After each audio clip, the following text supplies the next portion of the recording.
Hello and thank you for joining our program. In our top stories, the President of the Republic, Abdelmajid Tebboune, installed the President and the members of the National Council of Civil Society.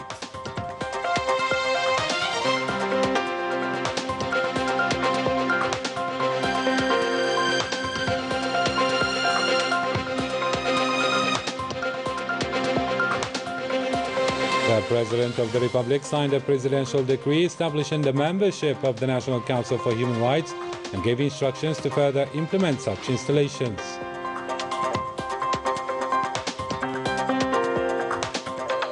The Mauritanian president was seen off at his departure from the Houari Boumediene International Airport of Algiers to Oran by President of the Republic, Abdelmajid Tebboune. And in Oran province, Mauritanian President Mohammed Ould Sheikh Al Ghazawani paid a visit to the industrial zone of Betioua.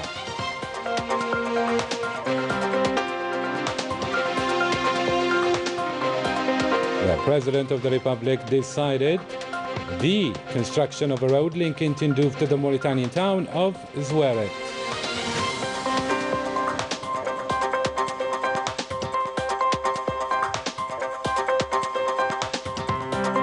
Good evening. Those were today's top stories. First in our news, and in accordance with his prerogatives and pursuant to Article 213 of the Constitution, President of the Republic Abdelmajid Tebboune installed the President and the members of the National Council of Civil Society.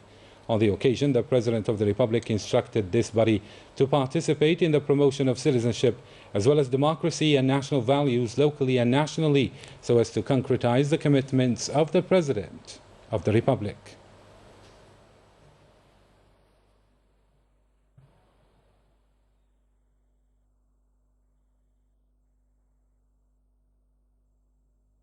The President of the Observatory had this to say after the nomination. Today, the National Civil Society Observatory was set up by President of the Republic Abdelmajid Tebboune. This newly created constitutional body will be a framework to promote an associative movement which will consolidate nationalism and effective citizenship. This observatory will ensure the sustainability of the associative movement in various sectors of endeavor, thanks to its members in all provinces and the Algerian community settled abroad. The President of the Republic emphasized the importance of civil society and its role in regard of the new duties vested in the observatory at all levels, whether locally or nationally. This body will become an important added value for civil society and for the whole nation. Under the provisions of Article 211 of the Constitution, the President of the Republic signed a presidential decree establishing the membership of the National Council for Human Rights and gave instructions to further implement such installation. The President of the Islamic Republic of Mauritania left Algiers on Wednesday morning to Oran at the end of a state visit to Algeria. The Mauritanian President was seen off at his departure from Houari Boumediene International Airport of Algiers by President of the Republic Abdelmajid Tebboune. Many top officials were also present at this ceremony, including President of the Council of the Nation Salah Koujil, Chairman of the National People's Assembly or Lower House of Parliament Brahim Boughali, President of the Constitutional Court Omar Belhaj, and Chief of Staff of the National People's Army Lieutenant General Said Chengriha, as well as members of the government. During his departure from Oran, the guests of Algeria visited the industrial zone of Betioua.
worth recalling that many top officials were also present at this ceremony, including President of the Council of the Nation Salah Koujil, Chairman of the National People's Assembly or House of Parliament Brahim Boughali, the President of the Constitutional Court Omar Belhaj, and Chief of Staff of the National People's Army Lieutenant General Saeed Chengriha, as well as members of the government.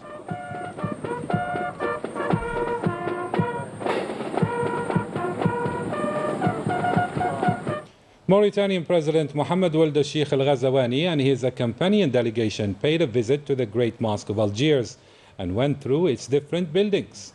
The guests of Algeria also listened to detailed presentations on this religious architectural monument.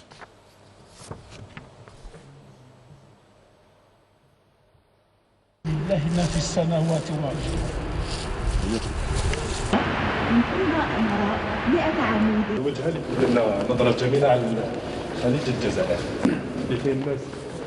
تفضل مفتوح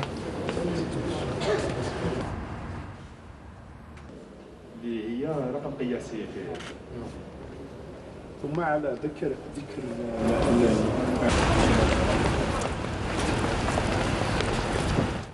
Mauritanian President Mohamed Ould Sheikh Al Ghazawani paid a visit on Wednesday to the industrial zone of Bethioua, located in Oran province. He was accompanied by a large delegation. The details with Manal Maafa.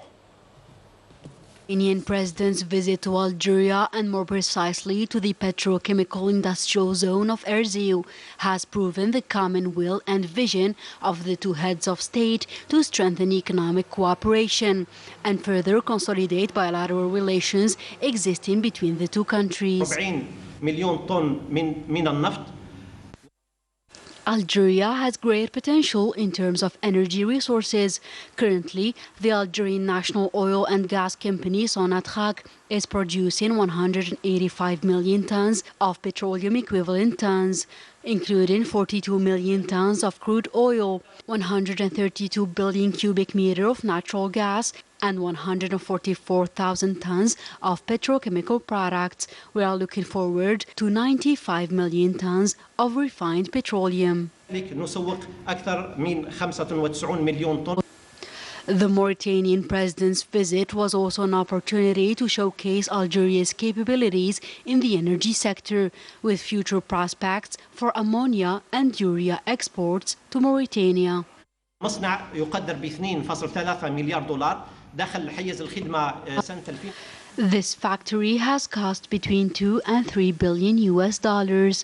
It entered into production in 2018 as part of a partnership agreement between Sonatrach and the Omani company Bahawan.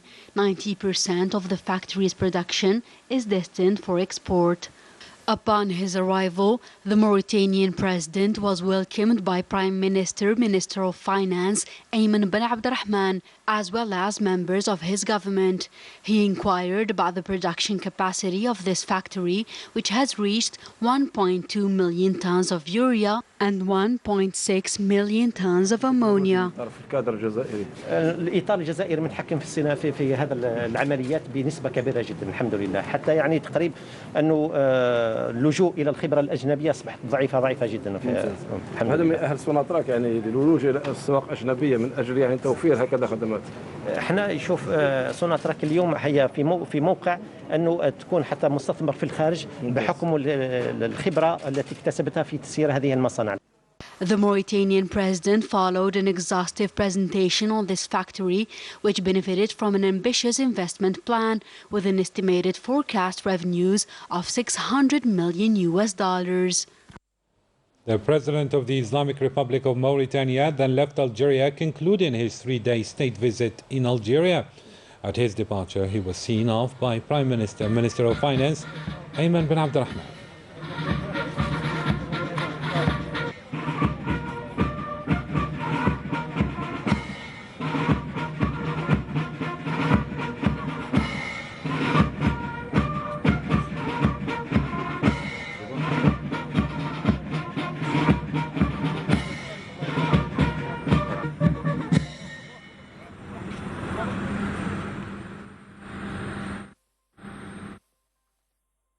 Abdelmajid Zalani was elected by a majority as president of the National Council of Human Rights in replacement of Bouzid El-Azhari.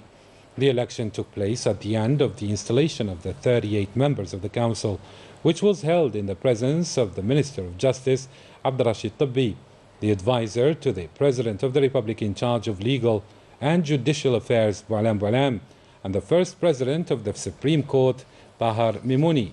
In a speech at the end of this election, the Minister of Justice stated that by installing the members of this council, the Algerian state has laid another cornerstone in the consolidation of human rights and freedoms, before adding that this stage completes the building of institutions process in accordance with the Constitution of November 1st, 2020, as part of the program of the President of the Republic to provide Algeria with a strong and lasting institution enshrining the rule of law. The World Bank, in its latest report, has predicted economic forecasts about Algeria that would be bleak and catastrophic, leading the country to the brink of collapse. More with Amr Dahmani. In its latest report, the World Bank has criticized Algeria as it predicted an economic earthquake, taking into account, as it believed, the vulnerability of the country in terms of exports. It is first worth recalling that the World Bank is supposed to be an international institution in charge, among other things, of preparing financial and economic reports, as well as objective analysis on the basis of reliable and credible indicators. Even more, and in this instance at hand, the World Bank speaks of poverty in Algeria, at the moment when it ignores the alarming, even dangerous situation of precariousness prevalent in a country neighboring Algeria. This institution has just lost the little credibility it still held, for good reason now, as it has published such a report which is clearly part of a hidden agenda serving the interests of lobbies which have never ceased to resort to such instrumentalized campaigns hostile to Algeria, with the sole purpose of attacking a stable state which has always held its political and economic sovereignty sacred. There is no doubt now that there is a conspiracy to undermine the stability of Algeria using this kind of negative and harmful reports based on unsourced indicators and arguments published by influencers and anonymous parties on social networks, knowing that the latter are financed and sponsored by parties who do not hesitate to pour out all their hatred on Algeria, again with the sole objective of misleading public opinion while tarnishing Algeria's image and spreading doubt among Algerians, in particular after the glorious scenes of union and communion that the country witnessed recently after the national football team snatched the Arab FIFA Cup. Such insidious practices by the World Bank is in total contrast with the latest report on Algeria by the International Monetary Fund, which noted progress and improvements in several sectors of the country's economy. The report in question by the World Bank also contradicts political, social, and economic advances recorded by Algeria, in particular through a process of consolidating state institutions which began by the election of President Abdelmajid Tebboune in December 2019 and was crowned by local elections held by the end of November 2021.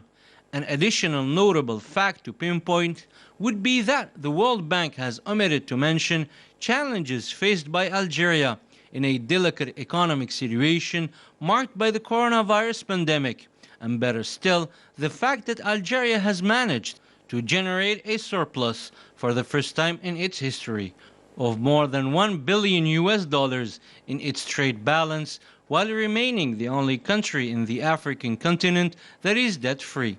While several countries have seen their economies collapse, Algeria has managed to overcome the situation to seemingly bother the World Bank and many of Algeria's detractors, both domestically and internationally. As a final point, it is also important to point out that Algeria, which is now surprised by the alleged figures put forward by the World Bank, will never cause itself to suffer an import volume of $50 billion. The Mauritanian president described his visit to Algeria as fruitful.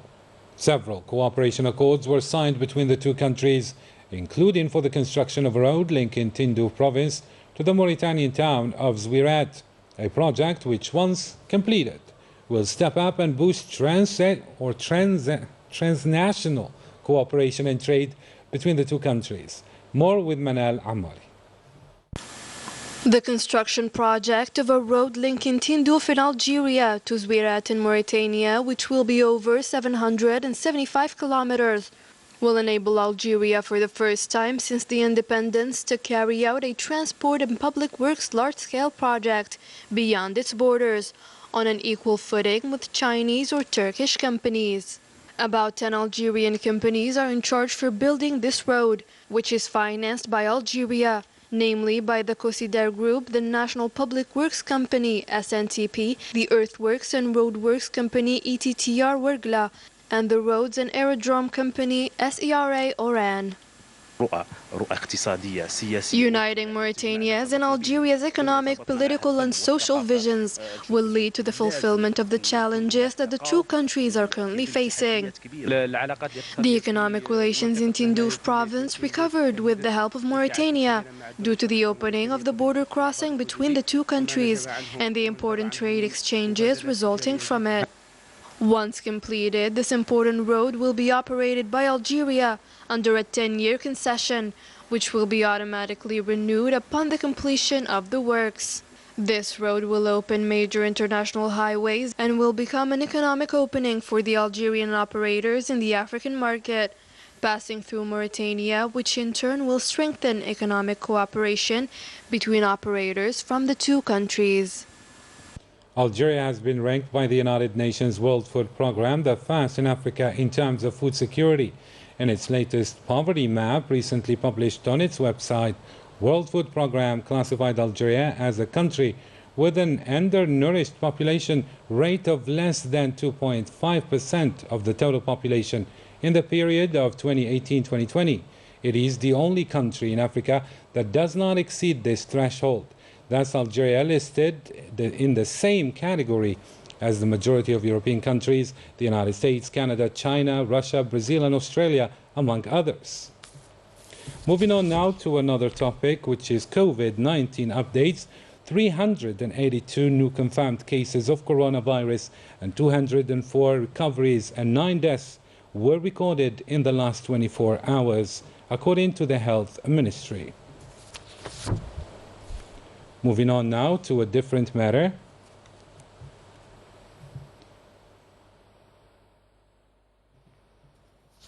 Excuse me.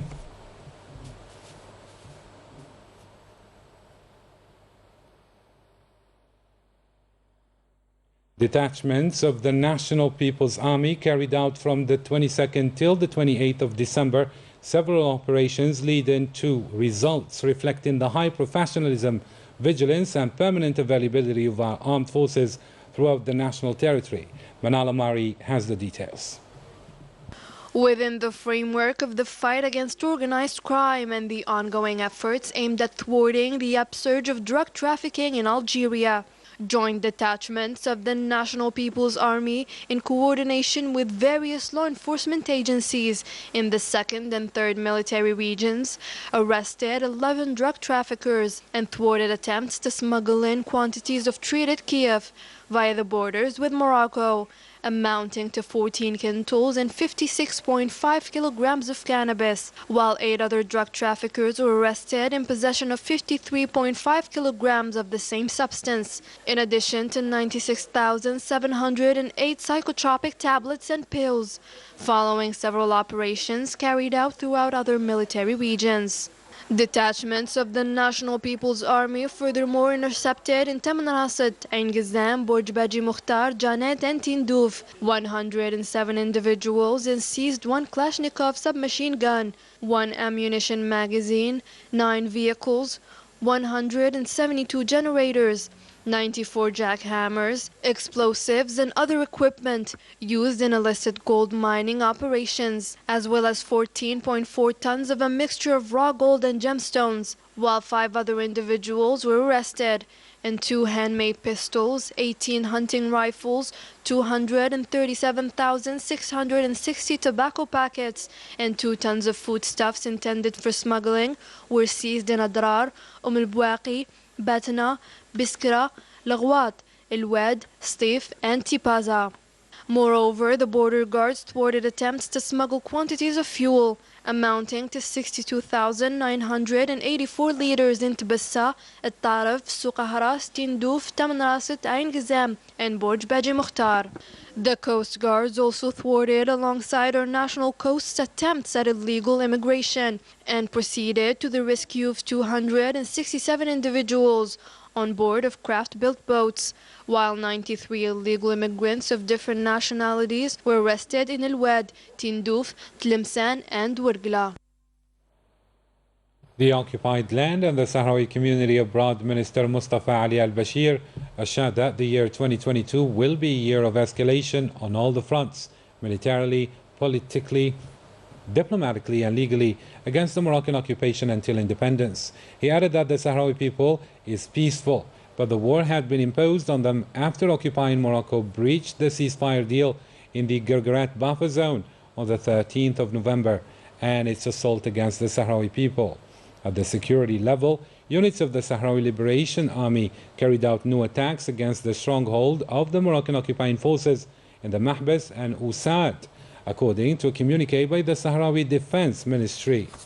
Moving on, we're still with the Sahrawi file. On Monday, December 29th, President of the United States, Joe Biden, signed an order under the law supplementing the military delegation and cooperation with Rabat within the finance law for 2022, which will include the limiting of military aid and financing that is allocated to Morocco if the Makhzen regime did not seek a solution, at least political, to its conflict with Western Sahara.